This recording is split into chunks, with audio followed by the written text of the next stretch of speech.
What is going on, everyone? My name is Andy. Welcome back to another FPL video. In this one, it's transfer tips for game week 17. So I'm going to go through some of the popular players being put into people's teams or taken out and give my opinion on whether they are good moves or not, and provide some possible alternatives as well. So let's get into it. So let's start with Morgan Rogers, who went up in price last night to 7.1 million. For me, this one is nice and simple. I would not be buying him. I think Man United at home in game week 17 is a good fixture. Man United cannot defend.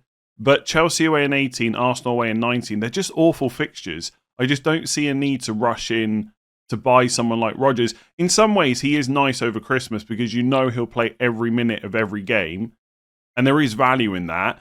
But Chelsea away, Arsenal away, it doesn't really get much tougher than that. And someone said to me in a comment yesterday on yesterday's video, you know, content creators won't talk about him because the fixtures aren't green.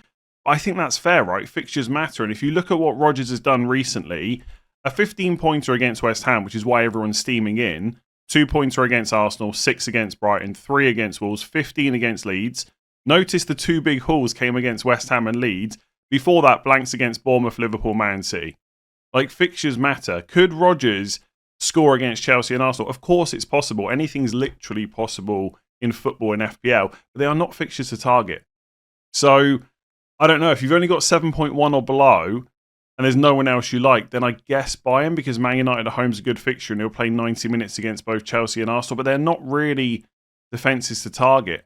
And I know Arsenal lost to Villa recently, but this one's away from home. And by that point, Gabriel might be back. We already know Saliba is back as well. It's not a great fixture on paper. After Arsenal, not bad. Forest at home in 20, followed by Palace away and Everton at home. And then after game week 22, it's Newcastle away, Brentford at home, Bournemouth away, Brighton at home, Leeds at home, Wolves away. Like, it's not a bad run from 20 all the way down to 28 for a player that will play every single minute of all those games. I just think now is the wrong time to go there. He probably will do quite well against Man United. It's the 2 games afterwards I'd be worried about. Let's talk about Jarrod Bowen next. 7.5 million. Lots of people thinking about bringing him in soon. And another player like Morgan Rogers that will play every single game over Christmas. And with West Ham, the fixtures are actually quite nice. So it's Fulham at home in 18, followed by Brighton at home, Wolves away, Forest at home. You'd probably want a few more like Burnley, Leeds games in there, but it's not a bad run. But I wouldn't go there this week. It's Man City away. And I don't think the Man City defence is as watertight as like an Arsenal can be, but it's still pretty good. Away to Man City is not a fixture you want to go out of your way to target. So unless you're desperate for a new forward this week, I think you can probably just put it off until game week 18. My general feeling towards forwards at the moment, and this is more of a broader viewpoint, and there are quite a few forwards to discuss in this video. If you're on a 2-forward structure, it's not worth going to a 3, in my opinion. I don't think any of them are good enough to warrant using multiple transfers on. So if you've got a forward you don't like and you want to sell them, or you're on a 3-4-3 structure, then going for someone like Bowen is fine. But he's not, like, I'm not going to get to game week 18 and be worried about not owning Bowen. As long as you've got other players that you also think will play good minutes over Christmas, there's not a massive reason to go out of your way and get him. So there will be people there with like a Mateta, Thiago, Haaland structure, and they want to sell Mateta because he keeps getting subbed early. Maybe you've got Woltemade, you're sick of him, whatever it might be. There will be reason for some people to move to someone like Bowen. But if you're on a 3-5-2 or a 4-4-2, 2 transfers to shift one of your midfielders, there's almost certainly just another midfielder you can buy instead, I would say. So I think Bowen is good for 18 to 21, but not much more than that. I think if he does well against City, people are going to start talking about him as though he's essential. And I just don't think that's the case. I mean, in terms of forwards specifically, he's done really well. He's the 3rd highest scoring forward, 74 points. You look at midfielders, there are, I don't know, you can go all the way down to Mbermo. There's 1, 2, 3, 4, 5, 6, 7, 8, 9, 10, 11 midfielders that have got the same or more points than Jarrod Bowen, and a bunch of them that are not that far behind. I mean, in Jai, right? It feels like he hasn't scored points regularly for a while. He's on 73. Minte, everyone's selling him. He's on 71. He's only just behind Bowen. I think with midfielders, def cons, clean sheet points, extra point for a goal, it's just really hard at the moment for forwards to do well and compete. So I think Bowen is a good pick, 18 to 21, and you could keep him after that if you wanted to. It Spurs away. But he's not as essential as I feel people are going to start talking about him as. Like, yes, it's really good to have 90-minute players over Christmas, but there are quite a few of them about, I would say. So speaking of forwards in form, Dominic Calvert-Lewin will cost you just 5.6 million, and he scored a goal in each of his last 4 games. Who would have thought at the start of the season I'd be saying that Dominic Calvert-Lewin was in form, but yet here we are. And as always, when the guy gets minutes, his underlying numbers are not that bad. 0.39 expected goals per 90 non-penalty, that is really good. Now, in previous seasons, we've seen him as a bad finisher, and the stats back that up. But actually, this season, he's doing okay. So 0.39 XG per 90, 0.48 actual goals, 84 minutes per start. He looks nailed on at the moment. If you need specifically a cheap forward under 6 million, he's definitely one to consider. And I think while Nemetra is injured, Calvert-Lewin should be on penalties as well. The only slight issue is the fixtures they've got coming up. If you're looking to bring someone in to play every single week, it's not ideal. They've got Palace at home this week, which, yes, I know everyone's saying about how tired Palace look, etc. But I'm pretty sure they'll just rest most of their players in Europe. So it'll be a fairly full-strength team against Leeds. And they would have had a little bit of a rest. Obviously, Sarr's gone to AFCON now. Then it's Sunderland away, which teams are struggling to go and do well at. Then it's Liverpool away. And again, I know Liverpool looks like a great fixture, etc. And they scored 3 goals against them already. But for a lot of that match, Liverpool were in control. And this time, it's at home. Then Man United at home is not bad. Then it's Newcastle away, which again, on paper is not great. So the fixture they've got coming up isn't ideal. But also, I think if he's coming in as a rotation piece, like, I don't know, let's say you've got Mateta again. I'll just use him as an example because lots of people are selling. Let's say you want to go down to a 5.6 to free up money for your defence midfield, and you're only going to play Calvert-Lewin in some games, then maybe it's okay. Like, if I had to play him against Palace at home, fine. If I had to play him against Sunderland away, it's okay. And Man United at home in 20 is also all right as well. Maybe I'd skip the Liverpool game and play a 4-4-2 or a 3-5-2, something like that. So I really don't, like, under 6 million, there really isn't that much choice if you need a playing player. Like, let's say you're bench boosting in 17-18, you could do worse than Calvert-Lewin. So I actually think he's okay. I will say from previous experience, he can frustrate. Like, I know he's got more goals than XG so far this season. That's not been the case in many seasons, like I've said. I owned him last year. It was an absolute disaster. But he's doing okay. And under 6 million, like I said, there's not many options. There is one player, maybe you could start considering soon, and that is Barry for Everton. 5.7 million. Somebody's got to take penalties while Dewsbury Hall... not Dewsbury Hall. While Njai is at AFCON. I did have some hope that maybe Dewsbury Hall will be next in line, but we don't know. It could be Barry. And he started he started every game since game week 10. Now, the minutes are not quite there. Like, in some games, he's been sub like 61, 67. But he seems to have the shirt right now. And Everton have got Burnley away, Forest away, Brentford at home, Wolves at home, Villa away, Leeds at home from 18 to 23. So that is a player with really good fixtures the whole way through. I think with players like Barry, they look good on paper. There's always that worry that Moyes will just change it up and play better at some point instead. Like, that's always a concern. Like, Barry is not as nailed as Calvert-Lewin is, but the fixtures are better once you get past the Arsenal game, and he might be on penalties. Just the minutes aren't quite there. So for me, I can't believe I'm saying Calvert-Lewin's the safer pick is how I would probably frame it at the moment. Barry is for someone that wants to take a bit more of a punt on the minutes, but with better fixtures. But either way, under 6 million, they're probably the two you're looking at right now. So Antoine Semenyo is a really interesting player to discuss at the moment. 7.5 million on the score sheet again last night, this time against Man United. It felt like half the Bournemouth team were on the score sheet against United last night. And he's got Burnley at home in game week 17, which is a great fixture. I think you could argue Semenyo is one of the best midfielders to own specifically this week. And if you've got him, there is absolutely no reason to sell. That much is obvious. Should you bring him in as a short-term move?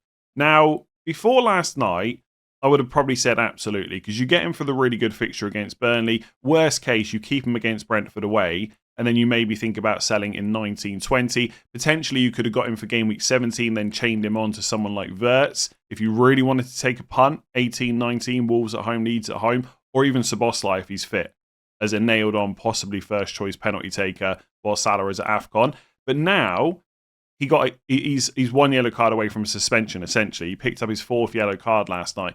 So there is potential that you bring in Semenyo, and of course he could do well, right? But if he picks up a yellow card in game week 17, then misses Brentford away, then it's Chelsea away, Arsenal at home. So it's a bit like the Morgan Rogers situation. The next 1 or 2 fixtures are good, but then they get pretty bad. Now, again, there's no issue if you want to keep Semenyo. He's nailed on. He will play 90 in all of these games. But I would suspect that most people that were thinking about bringing him in had a short-term plan to move him on again. So is he... Basically, what I'm trying to say is, if I told you right now he's definitely getting that yellow card against Burnley, he's going to miss game week 18, are you willing to spend 2 transfers to bring him in for Burnley just to take him straight back out again? If the answer to that question is yes, you should absolutely buy him. If all your plans rest on him also playing game week 18, I would just think about it a bit more. And I'm not saying you can't do it. We've just been given 5 free transfers. Not everyone blew them straight away. If you want to get Semenyo in, then take him straight back out again in 18, 19. That's absolutely fine. He's great this week. And if one of my midfielders was to get an injury between now and the deadline, whether that's Saka, Fernandes, Cunha, or Foden, I would almost certainly bring in Semenyo and then chain him on to someone else. But just think about it for your own team. Do you have other issues to fix and stuff like that? Ultimately, he's great this week. There is just a small chance he picks up a yellow and is suspended for that Brentford away game. You'd think in most cases you're less likely to pick up a yellow card in a game like this, but you never know. Okay, so he's really good short term, but he's not so great afterwards. Like 19 to 22, like Spurs at home's fine, Brighton away is fine, but it's just the Chelsea away Arsenal games. I would not probably want to keep him for that, but if you have to, at least you know he's going to play. Just another additional point on Semenyo, by the way, if you were looking at him but you're now put off by the yellow card situation or whatever it might be, an alternative for a similar price is Matheus Cunha at 7.9 million. Now, he's a bit more expensive, but if you've got the cash to spend, he is someone to consider. He's probably not going to play number 9 that much over the next few weeks because Šeško is back now, but he should play number 10, which is arguably his better position anyway, and the minutes should be really good with Mbeumo going to AFCON. And I would say over the next 5 game weeks, I think arguably he's a better pick than Semenyo. Now, in the short term, Burnley at home, Brentford away, that is much better than Villa away, Newcastle at home. But the thing with Semenyo is you don't have the yellow card problem. He has got 0 so far this season. So he's not going to get suspended anytime soon.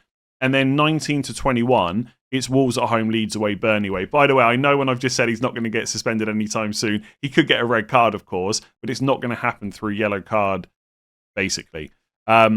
So yeah, Villa away and Newcastle home is not so good. But if you're in a position where you've got limited transfers to use and you want to bring someone in and just leave them, I quite like Cunha. Honestly, if you've watched the last 2 Man United games, he's really unlucky to only walk away with a goal and assist. He's put up over 2 XGI in the last 2 games alone. He could have had more returns. Like the first goal where Dalot crosses it in and Ahmad scores, like inches away, Cunha to scoring a goal instead and having 2 goals last night. Now, Man United might not be quite so good without Mbeumo and Ahmad going to AFCON. That is definitely worth acknowledging. They also don't have Casemiro, I believe, for the Villa games. I think he's suspended, which also helps Morgan Rogers, by the way.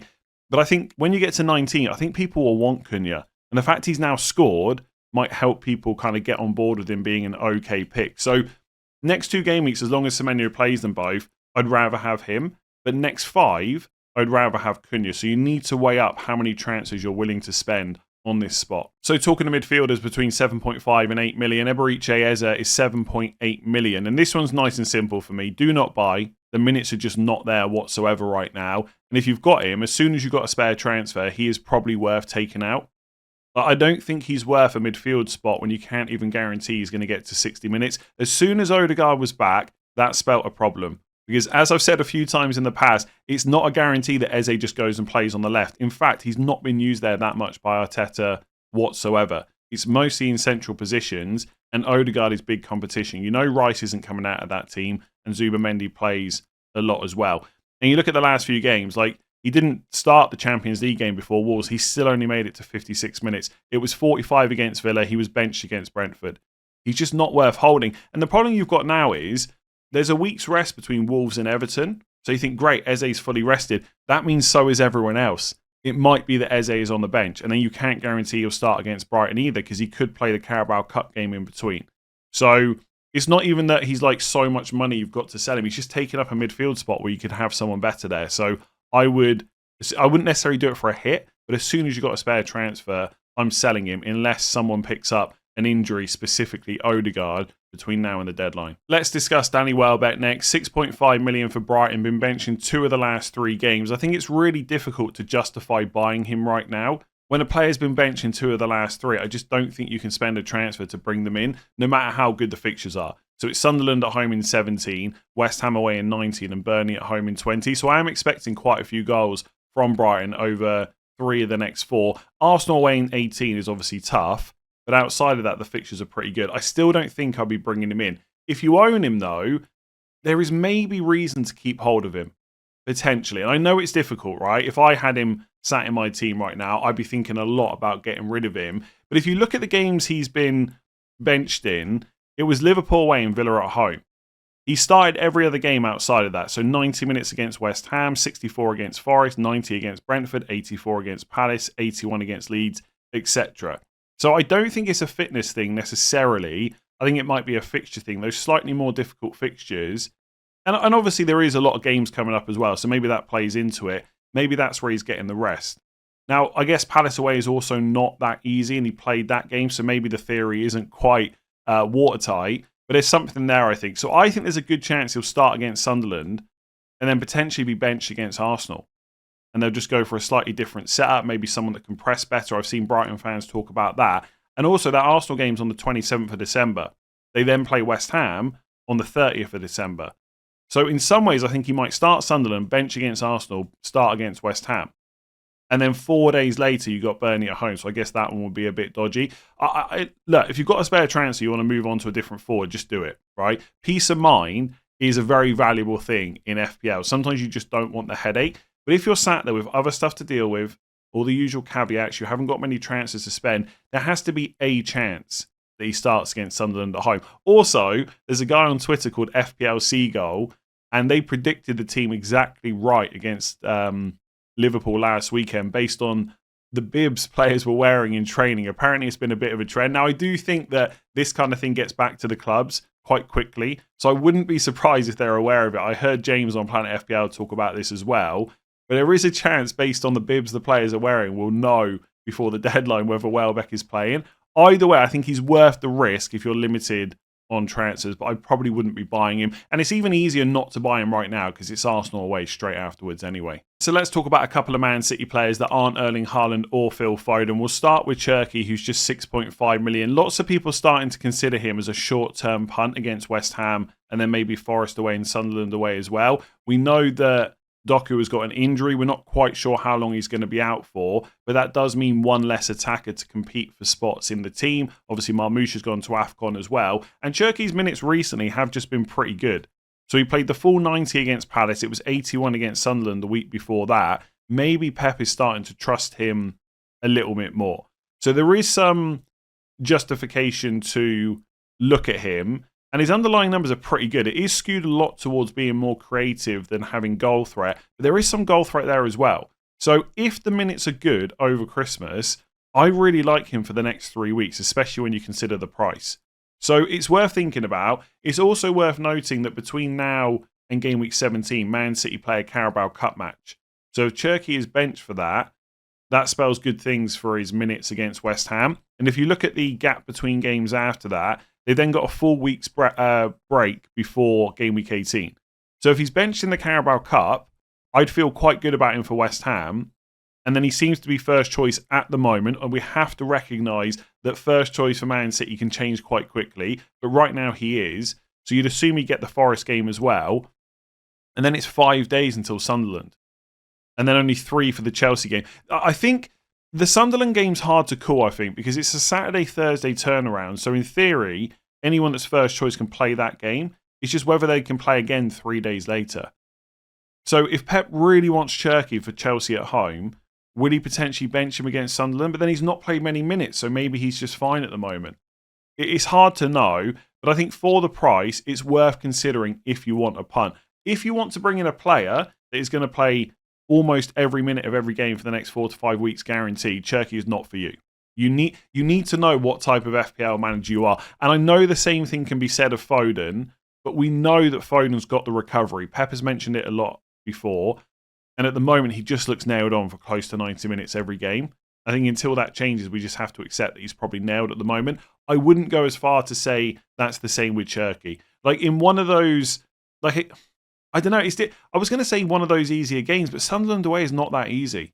Like, could we see I don't know, Oscar Bob and Semenyo play or something like that. I don't see it right now, honestly. I think those kind of players will probably just play in the Carabao Cup midweek if Pep wants to make changes. I don't know. There's part of me that thinks players like Foden and Cherki will just have to play all those games, but I think Foden will. I'm not so sure about Cherki. But again, if you wanted, like, let's say you don't have 7.5 to spend on Semenyo, and I don't know, a move I was considering last week was Dangu Utara, a 1 week punt to chain onto someone else in 17. Maybe that's Cherki. And then maybe you chain it onto Szoboszlai in game week 18 if he's fit. So I think he's worth considering for the next 2. It's after that I'm a little bit less sure about. So do you have the transfers? Are you the kind of manager that can deal with him potentially getting benched at any point? Could come against West Ham, could come against Forest. If yes, you can deal with that. Think about him. If not, just ignore him. It'll only cause you pain eventually. So another Man City player that's really popular at the moment is Nico O'Reilly. Just 5.3 million, a defender with genuine attacking threat and good minutes at the moment. Somebody asked me the other day, why is no one talking about Vardiol, for example? I think it's just the price difference. 5.9 compared to 5.3. It just doesn't feel worth paying an extra 0.6 for Vardiol at the moment. I think we see Vardiol as basically nailed on, and we still have question marks over Nico O'Reilly. So maybe that's a reason to pay the extra 0.6. But at the moment, it is hard to justify that when Nico O'Reilly's playing all the time. Like, he hasn't been benched for quite a while. It's all 90 minutes as well. He's played 90 minutes every single game since game week 10. Like, it feels almost like the Foden situation. He's just nailed now until he's not. And for 5.3 million, it might be worth taking the risk. By the way, he was benched against Villa in game week 9, but he started all the games before that. Like, he's like Foden. He started every game since game week 4 apart from one. Foden started literally every game, and Nico O'Reilly's missed just one. So, again, I can't sit here and tell you he's 100% nailed to start every single game. And there are a lot of players out there like that. Like Fernandes, I think will. I think Cunha probably will. Like Van Dijk, etc. Timber probably will have to now with Ben White injured. There's lots of players that will probably play every game. But in terms of like a 100% guarantee, I don't know if there's that many out there. Like Bowen's fine, etc. I've already talked about Rodgers as well. Like, what more does Nico O'Reilly have to do before we just accept he's going to play a hell of a lot of matches? Like, 1 game bench since game week 4. Genuine attacking threat. And the fixtures are okay. I mean, it would be better if, 2 of the next 3 weren't away and then it was Chelsea at home in 20. But overall, for 5.3 million, that's kind of okay. Yes, he's not a DEFCON defender necessarily, but there is genuine attacking threat there. There are more goals that could come. I just think he's a good pick this week. Like, if I was buying him or like an Nketiah at Arsenal this week specifically, I would definitely buy Nico O'Reilly. I went Nketiah last week because it was Wolves at home, and I was hoping I'd get a few games out of him before Gabriel was back. But if I was buying right now, it's definitely O'Reilly. And in terms of like 5.3 million defenders or below, I don't know if there's that many better right now. There is definitely a lot of competition. Like Chalobah, for example, at Chelsea, not a bad pick for 5.5, but he's not 5.3 or below. And you're buying him before he plays Newcastle away, Villa, Bournemouth, and City. Like, long term, he's a pretty nice pick because the fixtures are good for quite a while. The next 4, I'm not quite so sure about. Lacroix, I've just sold him. He wouldn't be the worst player to bring in, to be honest. Leeds away, Spurs at home, Fulham at home, next 3. Good for DEFCONs, good goal threat.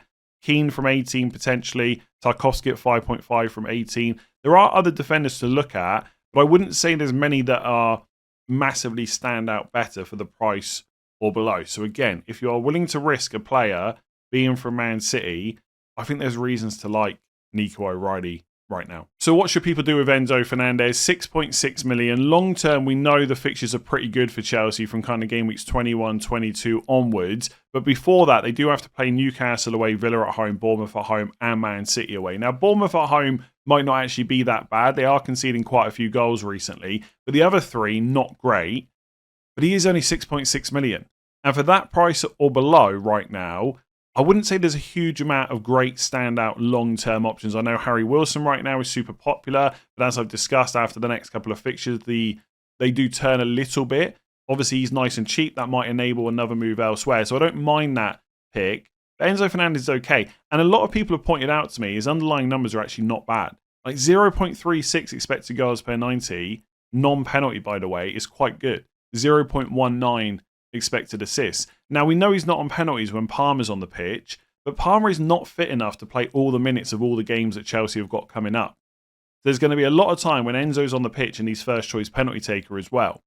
So I think because of his price, you could make a case to maybe keep hold of him. But again, if you've got spare transfers because you've just been given 5, you didn't blow them all straight away, I really don't mind getting rid of him then coming back, especially if you've got money to upgrade to another midfielder like Semenyo short term or Cunha or someone like that, and just come back to Enzo in 21, 22. The other thing to point out as well is he has underperformed so far this season, 0.36 expected goals per 90, only 0.27 actual goals.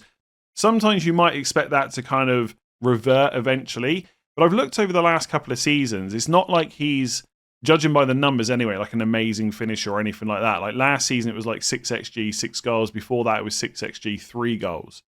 So he's not like a great finisher like Foden or anything like that. So I don't know. I think because he plays every game and he averages 88 minutes per start, he's never going to be terrible. And the fixtures coming up aren't completely awful. But I do think there is merit to getting rid of him and then coming back. And I certainly wouldn't be buying him right now. But I have looked at him for my own team, potentially from game week 22 onwards, because the fixtures are just so good. Like Brentford at home, Palace away, West Ham at home, Wolves away, Leeds at home, Burnley at home. All the talk for game week 22. Like we've got a little break between 21 and 22, which is FA Cup weekend. All the chat is going to be which Chelsea players and how many, because that's how good the fixtures are. And Enzo might be one. Like for Man United, you should. By the way, please don't go and look at your transfers for game week 22 onwards. It's a complete waste of time because so much can change between now and then. But I'm an idiot and I've done that. Like after game week 21, when Man United play Burnley, they then play City at home, Arsenal away. So I'm already eyeing up Cunha to Enzo Fernandez, free up a bit of money, then maybe put it back in my defence or put it in the forward line or something like that. So Enzo is definitely going to be on people's minds soon-ish. But I don't think until after Christmas. I think that's absolutely justified to get rid of him and then come back to him. So another player people are thinking about selling is Nick Woltemade. 1 goal in his last 8 game weeks, 2 if you count the one against Sunderland last week, which was a great finish, by the way. I know everyone's already made that same kind of comment/joke, but it really was a nice header in terms of own goals. Not so great if you're an owner of Woltemade or an owner of the Newcastle defence. 7.4 million. Next couple of fixtures, Chelsea at home, then Man United away. So you're probably not buying him right now. If you've got him, is there any reason to keep hold of him? Potentially. The fixtures from 19 onwards are quite good for Newcastle. Burnley away, Palace at home, Leeds at home, Wolves away. If we look at the gap between those games, Burnley is on the 30th of December, 4 days after the Man United game. And then Palace after Burnley is 5 days after. So it's Friday, Tuesday, Sunday turnaround, which isn't that bad. In theory, Woltemade can play all of those games. The problem with Woltemade right now is Visser is also starting to get minutes, so 15 and 16 in the last 2 games. Now, given he's not played any minutes before that this season, he's probably quite far off being fully match fit, so I'm not sure how quickly he can start, but that is going to become a problem eventually. So I think with Woltemade, you can't necessarily rely on his minutes for every one of those good fixtures they've got coming up. But also, as I said earlier, I don't know if there's really that many standout forwards right now. Like, if you want to move from Woltemade to Bowen to have that guarantee of minutes over Christmas, that's fine. But the fixtures probably aren't quite as good as Newcastle's. And Woltemade's goal threat so far this season has been better than Bowen as well. If you wanted to move from Woltemade to Ekitike, again, I get it. It's Wolves at home, Leeds at home, 18-19. But his minutes aren't fully guaranteed either. Like, Isak's right there. And we can all sit here and say, Ekitike should be playing. He's done much better than Isak. All those things are true. Slot's not just going to permanently bench Isak. I just don't see that. So, I think there's merit to keep Woltemade because I don't think there's that many great forwards, basically. But if you want to sell him, I also think that's just perfectly fine. I don't really have a strong opinion of Woltemade. I don't think he's great, but I don't think any forwards are that great, to be honest with you. So by all means, sell him. If you've got the spare transfer, do it before Chelsea at home, Man United away. Go for someone that's got better fixtures, or go for someone that's going to cost you a little bit less money. So Woltemade down to Calvert-Lewin frees up nearly 2 million. That might be useful to put more money in defence or midfield, which to me just seems a little bit better right now. Like I've got, just to go on this forward, I feel like I'm bashing all the forward options. I'm not. I'm not saying they're all terrible. But all I can say is I've been on this 2 forward structure for a while where I've got Mark Guiu. I have got zero intentions of freeing up money to change Mark Guiu to a playing forward anytime soon. I just cannot foresee where that would happen over the next kind of 5 to 8 weeks. Things can change quite quickly, but I look at the forwards, I just don't see how it does change. Like, am I really going to want to go back to João Pedro, who doesn't shoot? Probably not. Ekitike, I'm never going to be comfortable with until Isak picks up an injury. Jared Bowen I like, but honestly, his underlying numbers are pretty terrible. But he does always play 90 minutes, so I don't mind him, but he's not worth going to. Like Thiago, who lots of us own, he's also been rubbish. Like, honestly, once the penalties dried up, he hasn't done that much over the last kind of 3 games. That could change soon.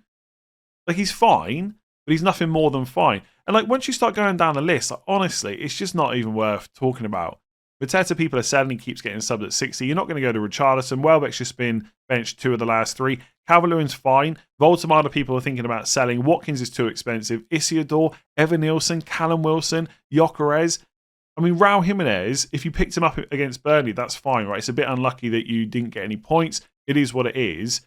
I don't think anyone's going there now. You've missed the Burnley game, and they've got Palace, Liverpool, Chelsea, 19 to 21. Like, the forwards are just rubbish.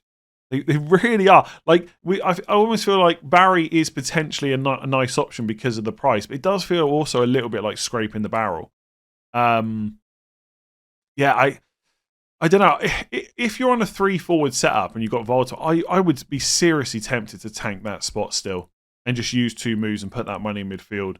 I mean, to be fair, I could probably do the same thing with 4. Do you know, I think there are just more midfielders. I was going to say it's the same conversation with midfielders, but I don't think it is. Like, I've got Cunha, Fernandes, Foden, Saka. I'd happily go for Semenyo this week if I had the moves. Wilson's a good option at 5.6. Rodgers, maybe you come back to after the tougher fixtures. If Dewsbury Hall can get back fit, he's a nice value option. I mean, even Tavernier right now. You know, he did a goal, got a goal and assist last night. Burnley at home, Brentford away next 2, only 5.5. His minutes aren't fully guaranteed, but he will play a lot. Minte, who everyone's selling, you know, is not actually that bad for 3 of the next 4. And he's a lot cheaper as well. That's the point, really. It's not that Minte is better than Woltemade necessarily, but he's a lot less money. So there's more value there. I don't know. Like, even like Anderson is a cheap option at 5.4 that you know is always going to play. Kudus, I mean, I don't really want to buy him right now, but 19-20 onwards, if he's on penalties, the fixtures are good, the minutes are good, maybe you consider him. I don't know. I mean, go further down the list. Szoboszlai, if he's fit, is a good option for 18-19. To me, there just seems to be more midfielders at better prices than the forwards. So, as always with a lot of players, there's always reasons to keep players or sell them. The fixtures might make me consider keeping Woltemade, but sure, you could keep. I don't know. You could keep him, I guess, or sell him to Bowen. Both are fine. Go for a punt on Ekitike. Whatever you want to do is probably okay. I'll leave you with that super unhelpful advice and finish the video, I guess. Make sure to give it a like, hit that subscribe button. I'll be back with more pointless, useless information for you tomorrow in the game week preview. Until then, enjoy the rest of your Tuesday, and I'll catch you tomorrow.